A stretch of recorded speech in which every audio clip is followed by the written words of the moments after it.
Yüksek sesle konuş! Yüksek sesle! Şu göründüğü gibi cenaze böyle yatıyor, ölmüş, kimse kaldıran yok. Alttan da bir bayan sesi geliyor. Duyduk seslerini. Vuruyor, sesleniyorlar. Bizi kurtarın diyorlar, kurtarın diyorlar. Kurtaramıyoruz, nasıl kurtaracağız abi? Nasıl kurtaracağız? Abi sabahtan beri kimse yok ya. Hiç kimse yok ya. Kimsesiz basılmış duruma ya. Bak abi şu duruma bak ya. Öyle bir şey yok ya. Yakınlarımız öldü. Bacımın kızı öldü. 17 yaşında. Eltimin çocukları altta kaldı. Üç çocuk, bir eltim orada daha çıkarılmadı. Allah bize yardım etsin, bize dua etsinler. Kurban olduğum herkesten bize dua edin. Bize dua edin. Gelip gidiyor. Ne olacağımız belli değil daha.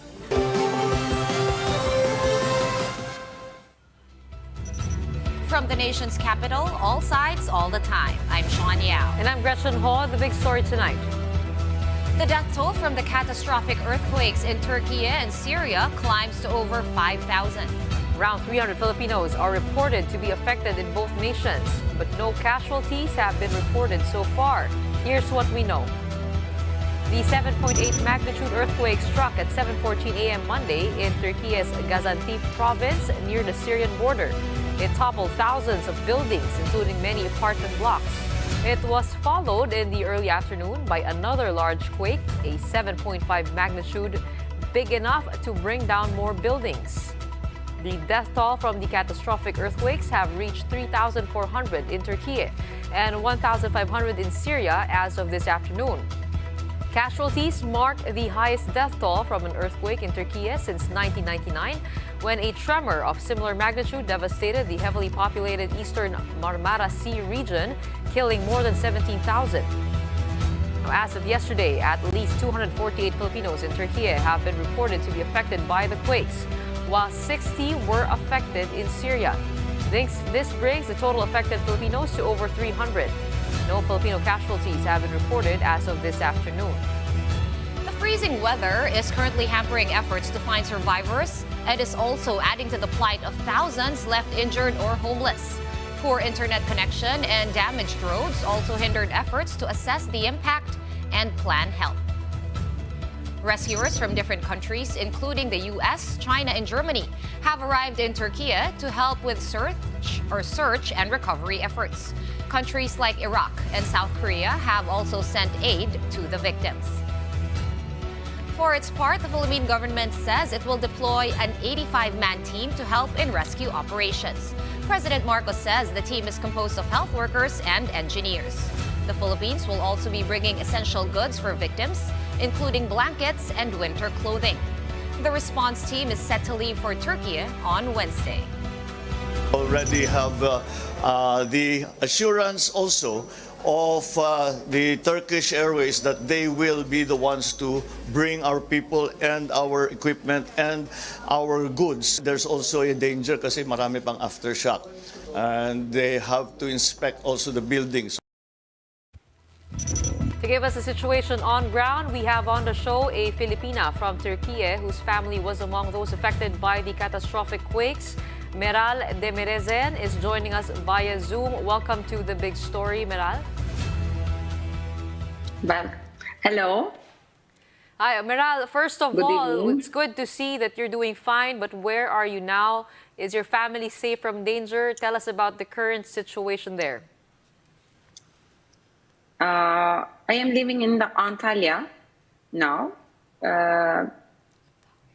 Yung mga relative namin nasa Hatay, Iskenderun, na affected sila talaga bad situation yung yung bahay nila. So sa street sila talaga natulog last night. And one of my relative is under the debris now. So we are waiting. Opo, for dyan them. po, nakakaranas po news. ba kayo ng aftershocks dyan? Kamusta naman po ang kalagayan niyo po? Hindi kayo masyadong naapektuhan po dyan kung nasaan po kayo ngayon? Oo, hindi kami na-efektuhan ng masyado, pero na-feel namin yung earthquake din dito. Kasi yung center of the earthquake is malayo sa amin. Kaya maliit lang yung na-feel namin talaga. Walang crack sa mga building, wala din ng problema sa mga tao natin dito. So, sa ibang lugar talaga maraming problema. Kasi yung earthquake sa 10 province na affected. Alright, Meral, In Turkey. nabanggit mo nga na that you're in Antalya, so you're safe there. Low intensity lang yung naramdaman nyo na tremors over there. But balikan natin yung pamilya mo, no? You said they were much closer to the epicenter. And right now, nabanggit mo na may isa kang family member na nasa ilalim pa ng rubble. How do you know na nandun siya? Meron bang signal yung cellphone pa? Like, how do you find out? Walang signal, walang sign, walang boses, wala talaga. Yung mga yung mga father nila, pumunta sila dun sa lugar nila, tapos nakita nila yung building na wala talaga. So yun lang ang narinig namin. Tapos the other family members pumunta doon, pero wala talagang pumunta na rescue team hanggang siguro yesterday, 2 hours later. 20 hours later. 20 hours later, some people come and they make something. All right, so as of now, But ngayon, yes, let's make it clear. Wala pang update on rescue efforts at least? Meron ngayon marami na talaga rescue team ngayon doon. Nasa 7th floor na sila ngayon. And she is fourth floor. So it's I think malapit na sila doon. So we will wait and pray for now. Okay, Meral, nakausap mo ba ang mga kababayan nating Pinoy? May mga kilala ka pa ba dyan? And kamusta ang lagay nila sa ngayon? Meron, pero wala namang problema yung mga kilala ko. Wala silang na problema sa bahay nila or sa kanila. Okay naman po, opo. Ano pong Fine yung advice po sa inyo? Pero hindi ko alam kung sa lugar ng mga earthquake. Wala akong kilala dun sa Pinoy. Okay. Ano po advice po dyan sa inyo? Is it safe to come out? How are the rescue operations going now? And ano po ang pinakakailangan nyo po ngayon? Ang pinakakailangan namin talaga rescue team. And yung mga tools na pwedeng help sa mga for building, for the debris, yun lang kulang. Kasi maraming province na affected. So kailangan namin na maraming tao, maraming tool. Ngayon, maraming truck na pumupunta sa mga lugar. Pumunta ng food, blankets, like this thing. Pero they want help. First of all, they want help. Not food, not blanket or something. All right. Because maraming people na sa under the debris now. All right, we will continue to watch out for your situation, and we hope that your family is fine and will be rescued from the building as soon as possible, and we'll get the updates on our kababayans there. Maraming salamat po sa inyong oras, and stay safe. Meral Demirezen, Filipina in Turkey. After this quick break, can structures here in the Philippines survive a quake similar to the one that hit Syria and Turkey? We'll have a discussion with landscape architect and urban planner Paulo Alcazaren on the structural integrity of buildings here in the Philippines when the big story returns. Keep it here on One News.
You're watching The Big Story here on One News. Around 3,450 buildings in Turkey have collapsed due to the earthquakes. Observers are saying the construction of buildings in Turkey contributed to the damages and high death toll. We also live in a zone where experts say a quake, dubbed as the big one, may happen soon. If so, how ready are we? Now, to answer that, we have with us live via Zoom Paulo Alcazaren, landscape architect and urban planner. Good evening. Welcome to The Big Story, sir. Good evening. Okay, sir, I guess, seeing the news, we can't help but feel paranoid. If the big one happens here, how vulnerable are we exactly, and are we prepared?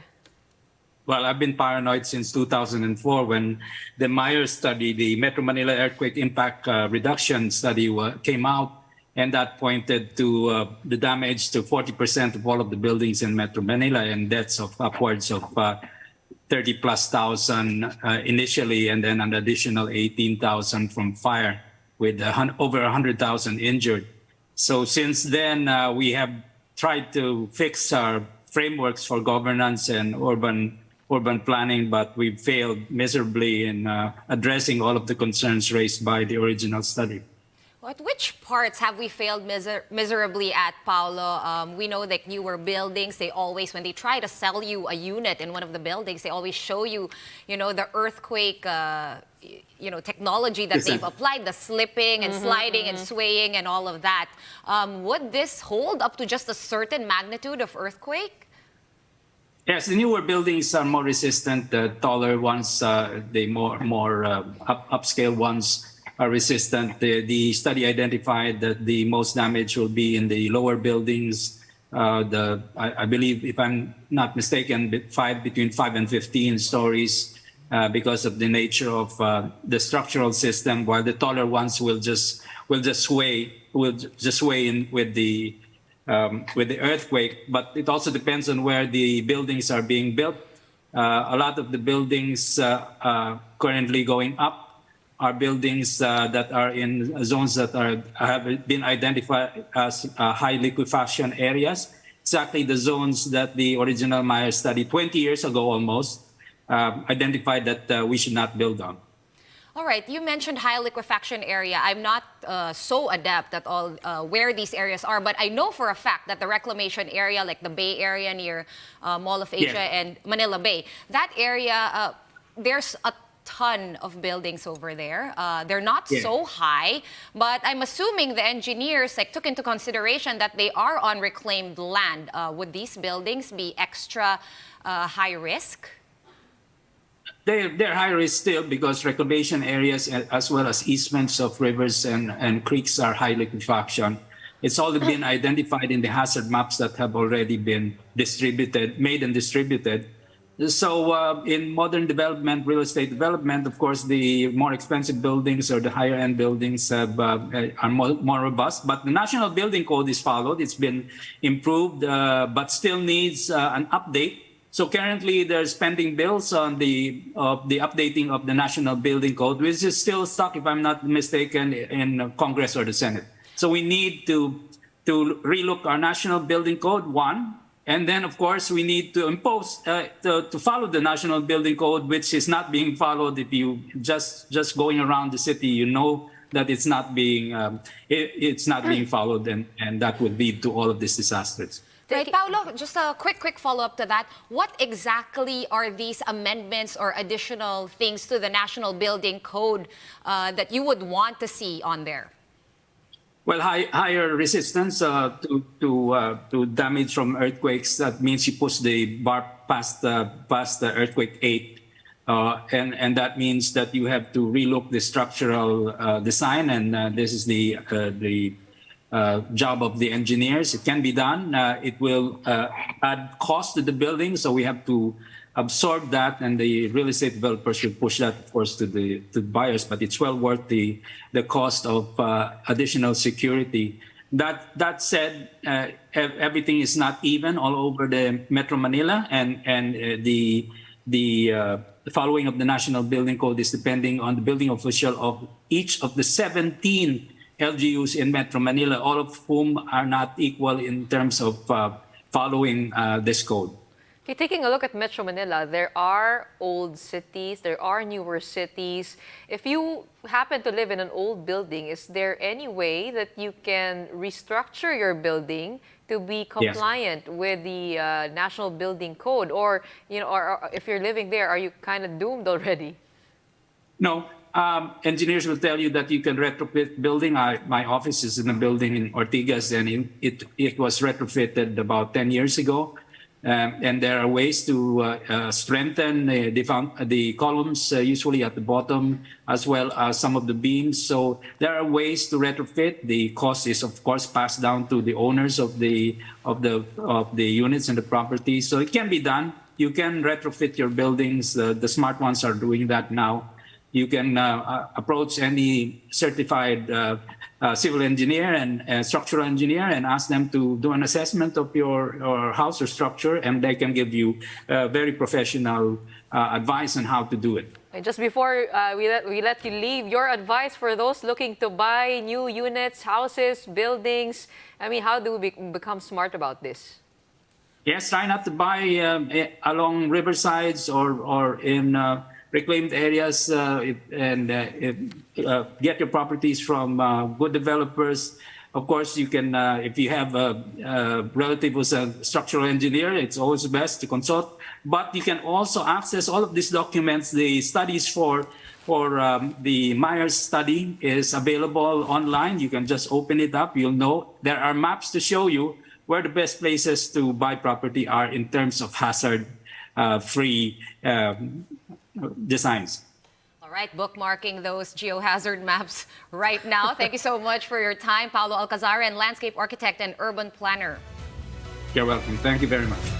Right after the break, contrary to government officials and economists' expectations, the country's inflation rate spiked to 8.7% in January. We'll be discussing that with One News business and economics editor Regina Lay when the big story returns. Keep it here on One News.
You're still watching the big story here on One News.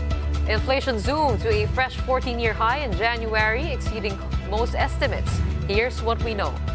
Just when we thought the worst was over, prices of basic commodities and services continued to climb. January inflation clocked in at 8.7%, a new record high. Now, this is nearly triple the figure logged in the same month last year. This time around, price increases in housing rentals and utilities drove inflation further up.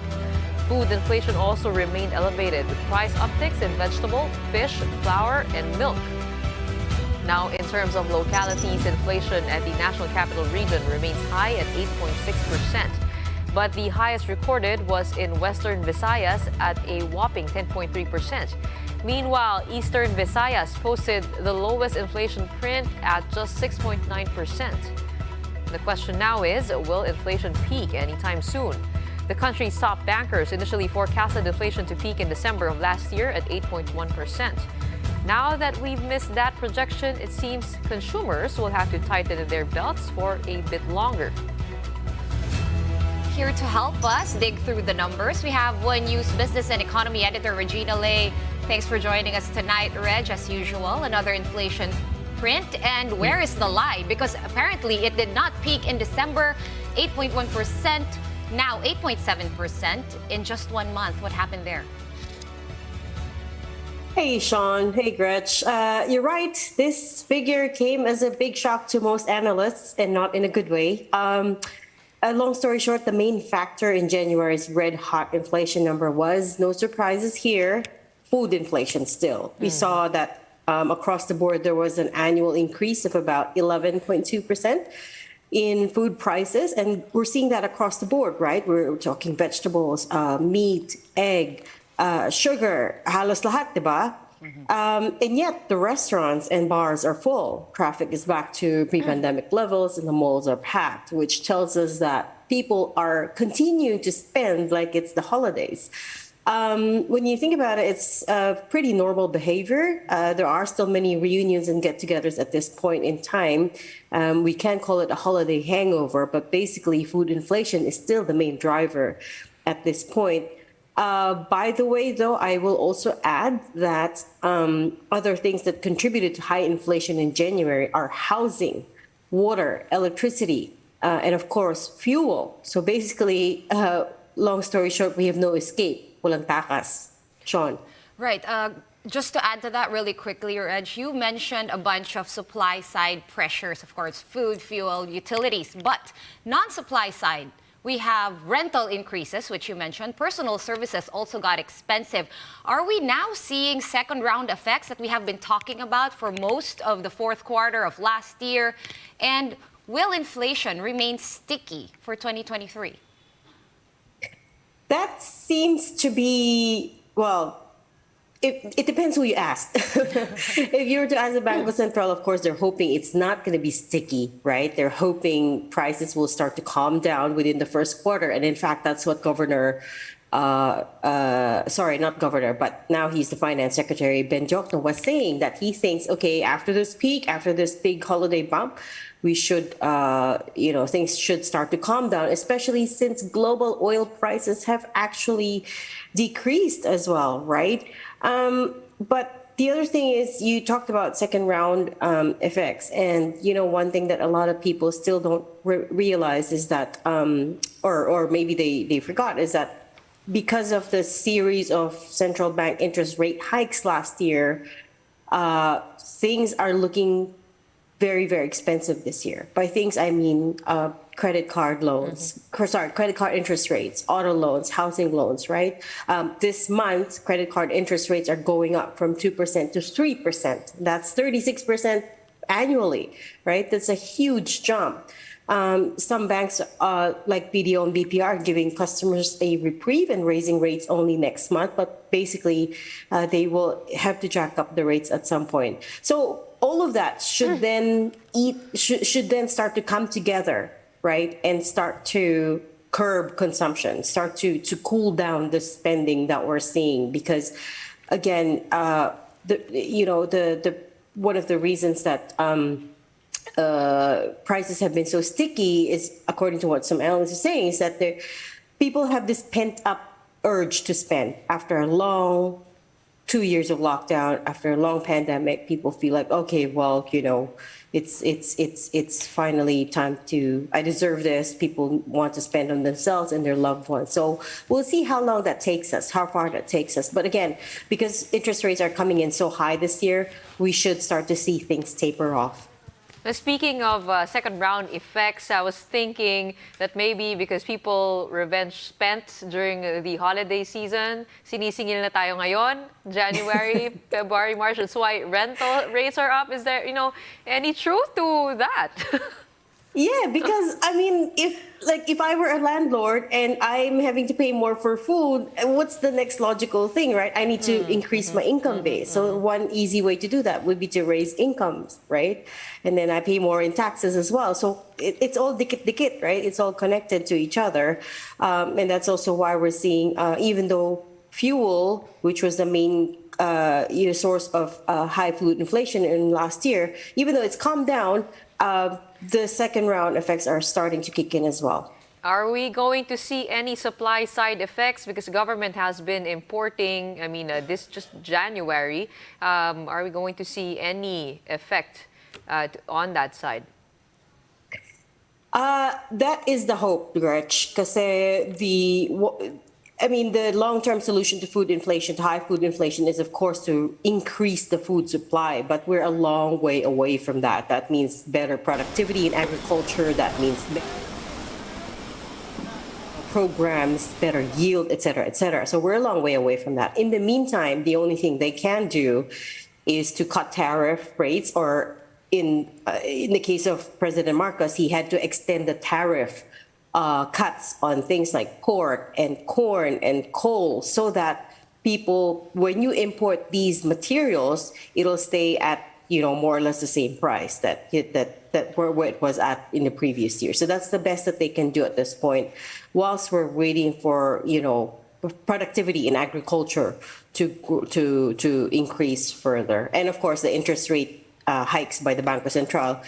But again, that's more, that's the point of that is to curb the spending a little bit. Right, Reg. you caught me on that, Reg. Of course, I was going to ask you about what the BSP is going to do, and if a rate hike is definitely on the table, at least a 25 basis points for the next meeting. But, Reg, will this be enough to curb spending, or would they have to go up to 50 bips? That's the big debate right now, Sean. The thing that I think a lot of analysts, because of today's inflation number, are agreeing on is they cannot justify not increasing. So whether that's 25 basis points or as much as 50 basis points, they have to do something. Because coming back to your first question, everybody was taken off guard by this 8.7% number, right? Like at the most, the highest forecast that I saw was for about 7.8%. So this is a full percentage point higher than that. So the Bangko Sentral will have to do something. Yes. And deliver on President Marcos's promise, Reg and Gretch, that inflation should start to cool by the start of the second quarter. Thank you so much for your time. Regina Lay, Business and Economy Editor for One News. Before we go, if you can provide something for free, would you? Well, over at the Batangas Passenger Terminal, the shuttle service for the convenience of PWD, senior citizens, and pregnant passengers is provided for free. Uniformed personnel as well as recipients of the Medal of Valor Award and their immediate family members are also exempted from paying. This has been done since last year, where around 120,000 individuals benefited from the service of the Philippine Ports Authority. The Asian Terminals Incorporated is responsible for this move, as they spent around 3.5 million pesos to ensure that the policy would be enforced. Now, if the Batangas PPA can do it, then why can't other areas in the country as well? Lahat naman ay kaya gawin. Ito lang naman again, sangayon sa disposisyon ng isang organisasyon. Ang aming layunin ay makapagbigay ng mahusay at mabuting serbisyo sa ating mga manlalakbay at sinisiguro ang kanilang kaligtasan at kanilang convenience. At least something came for free. Kindness is free. That's the only thing now. And that's the big story tonight. For more updates, follow News 5, The Philippine Star, and Business World online. You may also log on to onenews.ph for more in-depth analyses. I'm Sean Yao. The big story is also available via Signal Play app. Make a free account now at signalplay.com and stream One News anytime, anywhere. I'm Gretchen Ho. Stay safe, Philippines. We are One News, all sides, all the time.